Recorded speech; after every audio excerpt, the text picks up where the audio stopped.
All right, so we are back again, and that's our second topic. We just finished with the first topic, and we're doing our second topics for the day. And then the second topics that we're going to look at currently, I think our major labels in Ghana, I don't know, but they are losing their artists like something anyway. Rumors anyway. For Linked, I think it's rumors. We are not really sure if it is true. The likes of Kwame and Kidi and all that, if they've left, I don't know. Maybe my boss will confirm to that. But we are moving straight to highly spiritual. Seriously.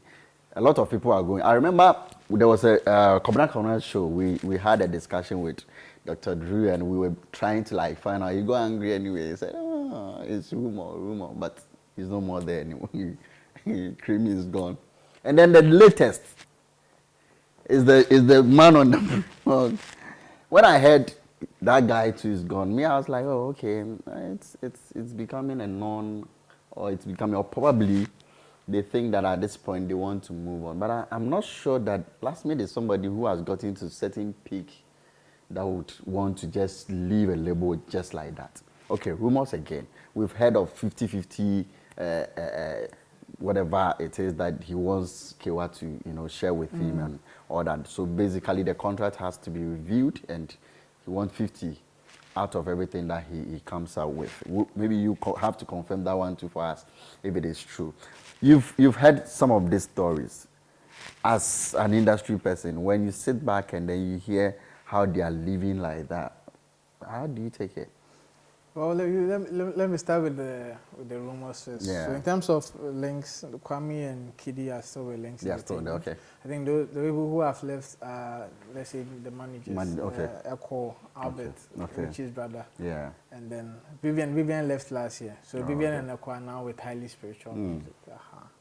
And in the sense of Mr. Drew Lasmid. Yeah. Oh, so KayWa has officially stated that they are no longer on the label. He has signed new batch of artists that I think he's been grooming some from last year, but officially he has now announced his next list of artists. Well, for me, in terms of artists going, it's normal in the sense that if contract ends and there's no agreement to renew, I don't have an issue with that, because usually what I have an issue with is when you sign a contract and you don't follow up the contract. And then you want to leave.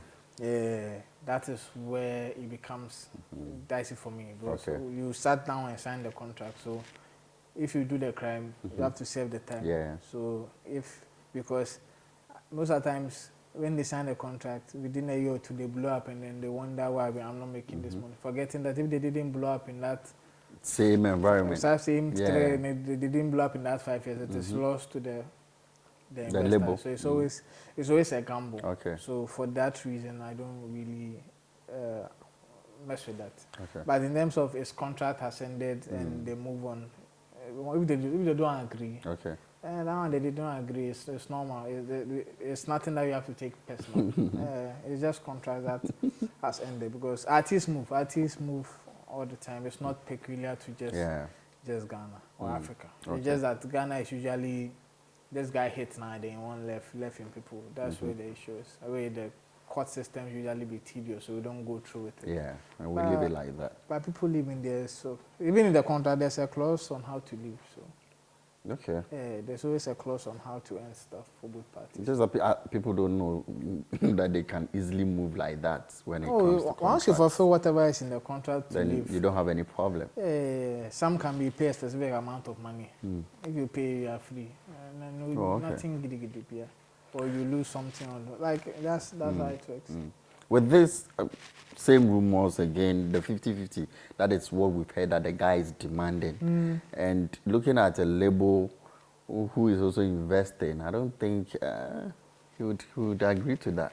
Well, first things first, I also heard the 50-50. In fact, I initially commented without talking to anybody. Oh, okay. But then I realized after talking to a few people that it wasn't 50-50 in any sense. But I wonder why people are shocked an artist can demand 50-50. To me, I think if really the investor putting his everything into it to make sure that you get this out there, you get that out there. Yeah. I know maybe with sales and those things, it might go well. The person might have his money back. But 50-50, I find it a bit, you know. 50-50 is not, it's not new. Do we have people like who go on agreements with depending on how big you are. Okay. Plus, I think there's one dynamics we need to teach people when it comes to the music. Okay. I think people assume any money that comes is 50-50. It's a wrong assumption. So, as a label, I invest, let's say, 100,000 cedis into you. I have to recoup the 100,000 before we share any profit. Okay. That's what people don't realize. And I think most labels don't even understand, so they usually go straight to their point. But the issue is, I invest 100,000. Okay. I recoup my 100,000. So what we split is the money that comes after. So the more or less like the profit we share. It's the profit we share. Okay. So in most international settings, the label usually pays the artist an advance. Okay. And the advance is usually for recording, clothing, feel good, vibe, chilling. After that, the record is sold. So once it's sold, the label has to recoup every single cent that they've invested in it. Once they get their money, then we share profit. Okay. So till I recoup my money, we are not sharing. So it's more like an advance loan. And there's profit on the money I'm putting. So I've put in this amount of money too. So if it comes, that means the profit will come. I won't be 70, or won't be 30, or I won't be 80, or won't be 10. That's how it works. Okay. So when people say 50-50 exchange, I laugh at them because the whole thing is the person will get the money back. If their money day back, then they split them 50-50. It is not the investment money because once you understand. Yeah. So we have artists who command it. Because if I'm an artist and I know I can give you 20 billion, if you guys say I'll come take 10%. No, I won't take 10%. Then let's go all out. Because if I go on my own, I know I can get the money. You get it? Yeah. But the issue is maybe you reduce a burden on me. Maybe my distribution, collection, maybe stress and one or two things. That's why I want to sign with you. But if I know my value and you believe that my value is worth what I want to, you can even do 60-40. Give me 60-40. You get me? It will happen.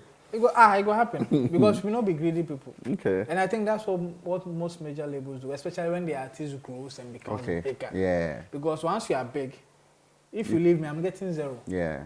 But if I can get 20% from you, why won't I take it? It is better than the 0. You get it? Yeah. So at that point, you can make your demands. Yes. So it's all at the end of the day, who has the upper hand? The issue here is probably Lasmid is a new artist. Yeah, that I was about coming to that at this point. Yes, Lasmid is a new artist. He's new. He's not like established like that. He's not there yet. He's not a bigger artist. No, he's not there yet. He's growing. He has an amazing catalog, which he has an amazing talent and he will grow. But he hasn't gotten to the point where he commands 50-50. That is the thing. But then we have artists. Like you want to go into contract with Sarkodie. Do you think Sarkodie will take 10%? No, no. Promise you want a bigger chance because on his own he has been able to achieve a lot. Yeah. You get me? Like Shatwale signing with xylophone.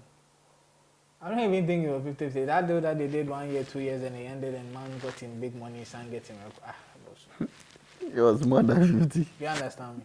Because at the end of the day you have the upper hand. So whoever has the upper hand has the bigger chunk of the percentage. Okay. But like I said, after speaking to people, it wasn't about the 50-50. It wasn't about percentage. Okay. So ideally, I think the artist grew. He grew at a rapid rate. He probably saw the finances coming in, and he felt he needed a bigger chunk, or he needed more than what he was getting. Okay. So from my sources, he asked for a review. And in the review, it wasn't just about percentages. It was also about the ability to have his own YouTube channel. You know, in recent times, as a label, usually they put the songs under the label. Yes, and even I think when Kiddy and Kwame Eugene renewed their contracts with Lynx, they fought for the ability to have their own channels. Okay. So if you realize Kiddy has his own channel, Kwame Eugene has his own channel. You see, that's why I say if you have the upper hand, you get something. You get it. So basically, stuff like this are the reason why they couldn't align. Oh, okay. And I think there was some rebelliousness somewhere. Usually if you don't get your way, then rebelliousness somewhere. Then they decided to split. Okay. But I don't know the person who formulated the 50-50. Neither do I know the person who is trying to. Because it makes it feel like someone is out there to get Lasmid. Yeah. That's what I don't like, because if everything comes out in public, you might be surprised that both parties might not go free. They might all tarnish images in each other way. I don't know. They've not also released anything out yet. Yes. It was just KayWa's one. KayWa saying he'll talk about it. Yeah. And even the way KayWa even spoke about it made it feel like there was something. There's some issues behind that we don't even know. But even that one, it gives sense of hope that, it wasn't anything giddy. Because if you remember KayWa and Yalbek, KayWa did not even want to talk about Yalbek. Yeah. That one, I say, go. I should tonight be somewhere. You enter profit, enter. You get me. But at least this one. So you see, and it's normal for any human institution. Me affecting the label, so I understand how it is with managing egos, managing artists, and especially if money is coming in, because they understand people they change. But I believe they've amicably settled their differences, and that's the beauty about it. That's the beauty about it. Now, my concern is also he being, that is his first label and all that, and he was growing, as we were saying. What is the way forward for him? One, and isn't at a point now he can handle his own affairs and be able to push it just like he was under that label? Okay, so another source I spoke to also mentioned that some investor be also there somewhere be like that. They pull out. Another investor be there inside. Hey. That boy my source. Oh, okay. If my source they lied, now they lie. Yeah. But the source you talk to, the source say be authentic. The source say some investor be today. Okay. You get them. So it's like the whole bro how to sell the investor today. Yeah, go on this way if you know where come. So I think he has there's a team. Oh, okay. Probably going. But the issue is what we can't quantify, what we can't determine is if the passion the new team has would be able to push him. Yeah. Unless we see the works and see his trajectory, then we can finally say, they even elevated his career. Or they dimmed his life. That's when we are going to understand. But the fact is, I know that you get people, but in case the source they lie, what he needs to do is get a team that understands the job and also passionate about his brand. Okay. The only way you are going to grow is if the person loves your brand. If the person, we know, if somebody loves something, we know how then they take them and how to put it inside. So if you have people like that in your team, JJ means say, because he's amazing and currently he's on one of the biggest songs trending in the country right now by Jezino Bata, by featuring Lasmid, and even Lasmid's hook is what is even making around. So Lasmid's amazing talent. It's just a VGMA performance, but even that one still.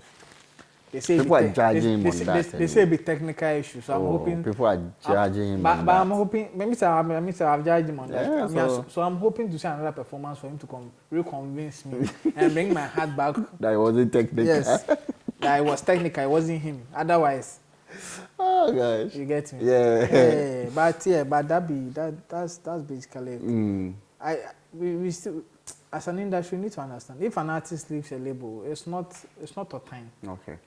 It's all dependent on the circumstances. The person, if the person leaves after that, like I think Mr. Drew also had a similar. I think Mr. Drew also couldn't also meet at a point because let's be honest, it's not everybody, it's nobody's dream to leave a label that works their heart out for them. Especially to record, promote. Is it that since they were with them, they also feel like, okay, we are not getting what we're supposed to get. Now, we need to sit and talk and then review. If it doesn't work, then I move. Or we've seen money coming in. No, that's basically it. If there's no money coming in, do an audit. Show the artist what came, what did not come. per the artist. I think we need to have those conversations where the labels are accountable to the artists, so that everybody knows them. Was the question is, how do I know how much you spent in it so far? You need to have a ledger, have everything you spent, and I know that you are recouping this money. Then how many money come in? Which one pay off my debt, and which one with the shit? Yeah. And some labels also need to understand that it is not always that the label needs to have 70% or 30%. That's what I'm saying. 100% of nothing. It's nothing. So if the artist will still be there, you'll be able to even get your 20%. It's better than trying to play hardball and lose the artist who has so much potential. You get me? It be simple as maybe what you go do, you go reduce your investment into the artist. Maybe I will give this amount to reduce your investment. Yeah, because now the percentage for both of us has increased. So let me just drop a few things. It be simple, but I will still do this and this and give my 20%. Plus the thing to the money you take with inside, you get them back, then you go share profit. It be unless highly spiritual does direct, which is if money comes in, they split per year. But in an ideal label situation, recoup your money. Then once you recoup the money for the production, for the videos, for the promotion, every single aspect, recoup them. Then after you can split the rest of the money. You know, before that Christmas. You know, before that Christmas, bro. Your last words concerning our two topics, so we can end. Oh yeah, so as a new artist, you should always have a lawyer to go through your contracts. Plus, if you sign, like I say, if you do the crime, do the time, do the duration. Don't feel nobody is cheating you. It's business. Business is two ways. Either you are cheating the label or the label is cheating you. Yeah. There's nothing like fair grounds. Business is sanity. So if you go and sign anything and you come and complain when the contract is not ended, we no go mind you. Just do your contract. When it ends, you are in a better position to renegotiate a better deal, or you can move on. You do understand me? So if you're an artist out there, plus also get people who understand the work, the job, let them be around you, consult them. And like I think I mentioned in the previous episode, if you're a music executive out there, you want to be a music executive, or you want to work around the music, and you want to understand how it is, you have to be part of the Music Business Academy for Africa. You get me? If I just link up at my Twitter at NYB_LIB or Muse Africa, it's just 4,500 Ghana cedis for the whole 9 months to 12 months course. And we are talking about from the laws to publishing to the music to tours, and even we are going to have practical sessions. Charlie, there can be plenty talent sessions where we have like you do like a label, you work like a label setting, trying to understand the gigs. How you networking, getting people who are in different countries. That's now you can talk to, have an interesting convo or vibe with. So it'll be very in-depth because in fact this is the most in-depth music business course in Africa. So you guys should just sign up. Just go on social media, hit us up. Live news. I tell Zola for sign Bright Farm. Either Zola himself go sign on or make sign Bright. We go start. It's very important. Seriously, because if really you want to do music and you want to sustain yourself in this industry, then you have to obviously learn. And that what the Nigeria put they take with you. Yeah. Because can you imagine, like, especially now, we are going to have more influx of different music distribution platforms coming to the country. We already have the likes of 1RPM, we have Boomplay, we have people setting up. And when they set up, they definitely need qualified people to do it. And if as Ghanaians, we do not work to get that qualification or have that knowledge, that post always go to foreigners. As we've seen in 1 or 2 DSPs in Ghana. Some their heads are Nigerians now. So we need, as an industry, to get educated, have that knowledge, and be able to fill those positions. Because if we are there, that is when we can help our artists go on the next level. But if we leave it for another person to come, they'll push their own people. So we need to get this knowledge, get this education, and take over this industry. All right. So that is my man, NYB. Definitely. When it comes to digital music, whatever, they will give you all the filler and all that. And try to enroll and get, if you're an artist, please get someone. Take the person there, pay for the fees. Simple. Let the person learn. I like that. And come back to come back to help you with everything. It's been an amazing discussion. And I did this with my amazing team. Polly is in the building, my social media, my cameraman, James, is also here behind the cameras. So whenever I mention his name, I'm laughing. He knows why I'm laughing. And then my producer, Bright, is also missing somewhere. And then executive producer, Zola. It's been an amazing time. My name is KCJ. We'll be back some other time.